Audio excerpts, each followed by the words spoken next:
Tá? Que é isso? Tá.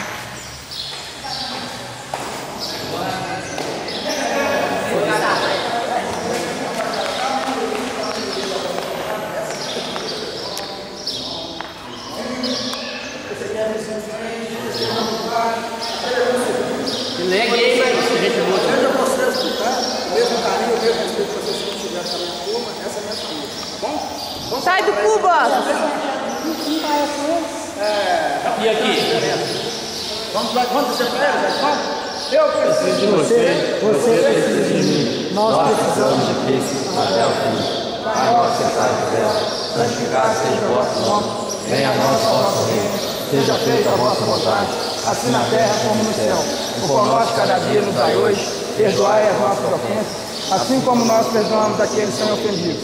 E não os deixeis cair em tentação, mas livrai-nos de todo mal.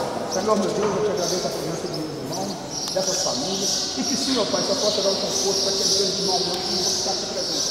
Mas só possa enviar o anjo lá para eles, que ele, quem sabe, eles possam chegar. Não só hoje, como todo sempre. Assim seja. Amém.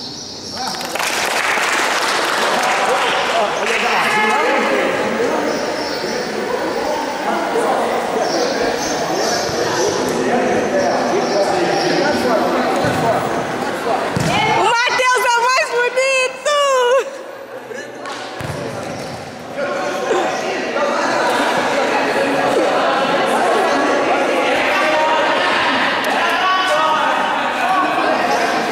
Fazer um aquecimento aqui, não precisar do jogador, goleador.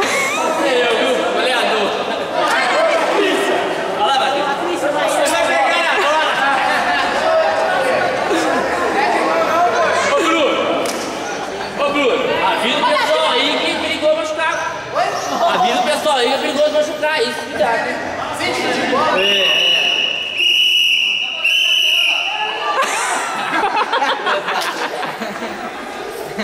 Ele é palhaço. Seu time é de camisa.